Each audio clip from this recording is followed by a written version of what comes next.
The Russian invasion of Ukraine is currently in its 51st day.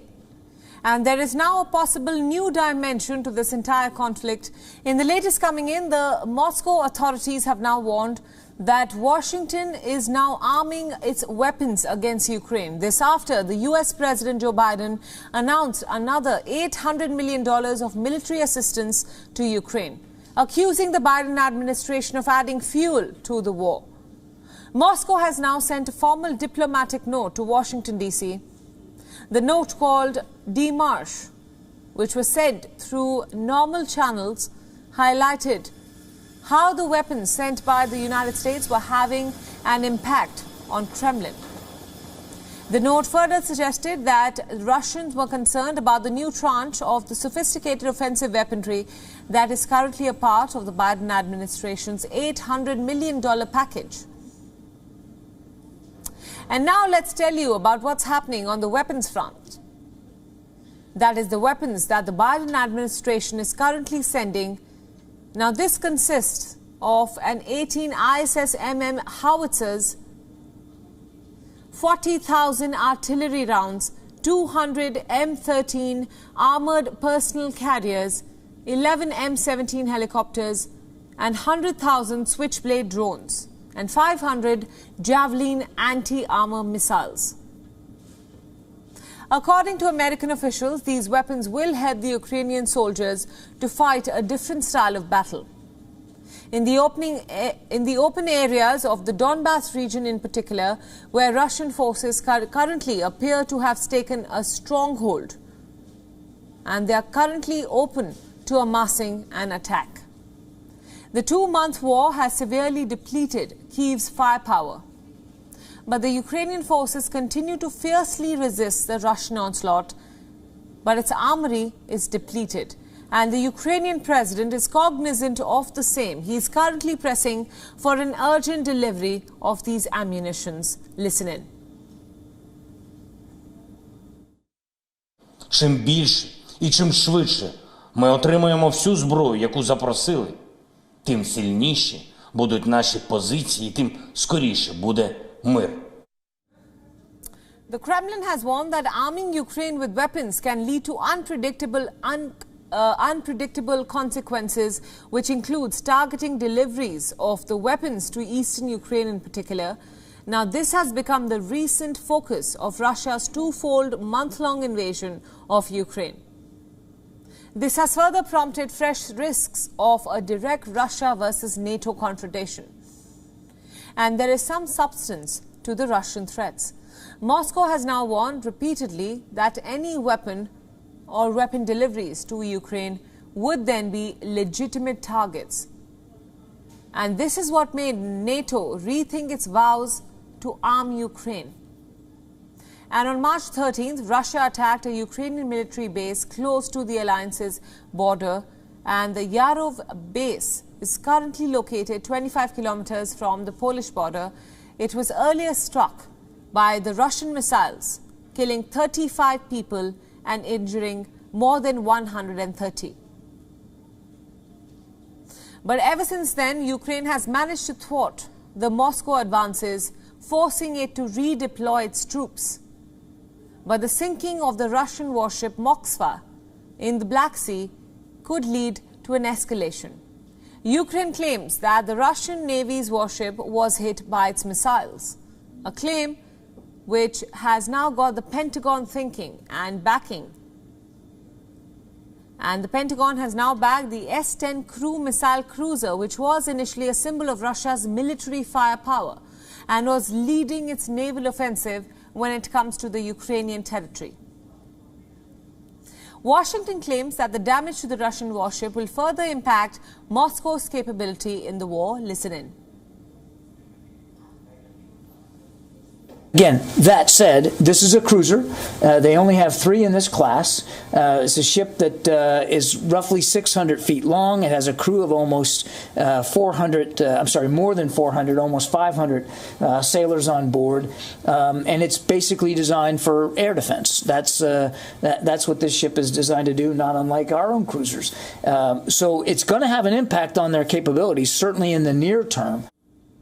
But the Ukrainian capital Kyiv now fears a reprisal from Moscow. The Ukraine's President Zelensky says that Russia could in fact use these nuclear weapons out of frustration at the battlefield setbacks. Echoing similar comments by the CIA director, that is William Burns. Listen in. Now, for more details about what's happening in the Ukraine conflict as it stands as of now, for more insights, we are now being joined by Russian affairs expert Fred Weir from Moscow. Fred, my first question to you, what do you think is that Moscow wants at this point? We've heard the Russian President Vladimir Putin talk about the talks coming to a dead end. What, according to you, is the Russian president's intent when it comes to proceeding in this conflict at this point? I'm not sure why it took them so long to complain about Western arms deliveries.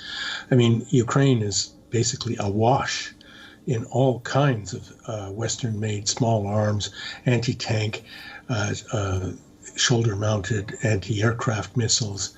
And that's been happening from day one of this conflict. And so there must be some reason the Russians have only reacted with that sharp diplomatic note right now. Maybe it's a pro forma thing.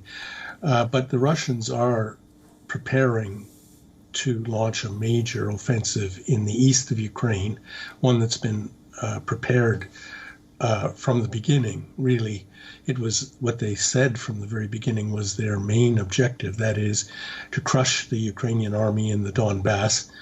And it has to be pointed out that most of the Ukrainian army, the biggest portion of the regular army, is concentrated in the Donbass, there in the east. The Russians are in the process right now of trying to create an encirclement of that army to destroy it.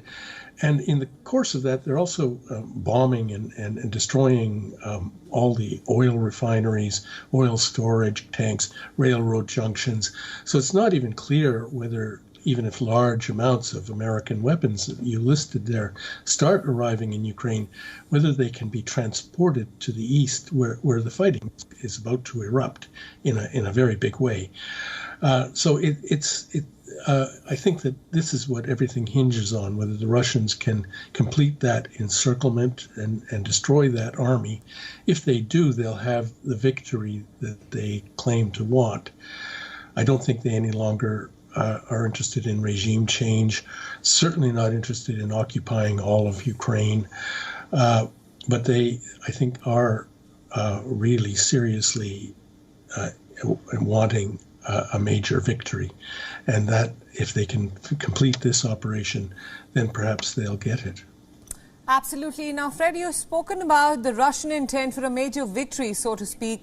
We've also heard from big claims from the Ukraine leadership. We earlier heard the former Ukrainian President Petro Poroshenko say and appealing at large to the international community for more weapons. If the weapons are delivered, that has been the big case that has been appealed from Ukraine's side to the international community. They want more weapons, more arms to fight the Russian aggression. If that does happen, how does this war proceed in the future? I don't really know. As I said, it's not clear that even if weapons start, I mean, there are huge amounts of weapons already. I mean, Ukraine is basically sinking under the weight of all the Western weaponry that is being delivered. And I read some worries in Western countries that they're depleting their own arsenals to such an extent in some Western countries, Britain, the United States, that they may not, that they may be endangering their own national security. That so great is the effort to arm Ukraine. But it's about getting it to the places where the Ukrainian forces will need them. And if the Ukrainian forces in the east are encircled, and the railroads, which is the main way, I mean, how do you deliver heavy weapons to an army? Not to mention ammunition, fuel, food, resupply an army of that size, mainly by rail. And the Russians are now serious. They didn't for over a month bomb the railroads. I don't ask me why, but they are doing it seriously now. They're also on the verge of taking the city of Mariupol. That particular conflict is almost finished, I guess it's in its final days. So when that happens, the army that's assaulting Mariupol now, it's mainly not the Russian army, but the Donetsk People's Republic Army. That's 15,000 men who will turn north and attack that Ukrainian army from the south. So we are on the verge of a huge battle, and I don't see how a new surge of American weaponry can actually make a difference. Right, Fred, just the final question then, very quickly. So it's been more than a month, well over a month since Russia launched its invasion in Ukraine. We've seen President Putin present a front where he says that he's trying to peddle an agenda. He says that he's trying to wipe out any kind of extremism in the country. A month on, what are Putin's intentions when it comes to Ukraine? It is so hard to know that. The military objectives were stated pretty clearly from the outset, and the main one being this Donbass liberation thing that they claimed. But political objectives were always murky, couched in terms like denazification, which one took as code for regime change. They seem to have dropped that. So maybe it is a partitioning of Ukraine, or maybe just to take these Donbass republics and secure them. It's really not clear. And since talks have broken down, we don't even have negotiators laying out their terms as we did earlier. I mean, they seemed to be reaching some kind of common ground, at least on some points. All that's in abeyance now. So nobody knows where the political process stands, if there's any at all.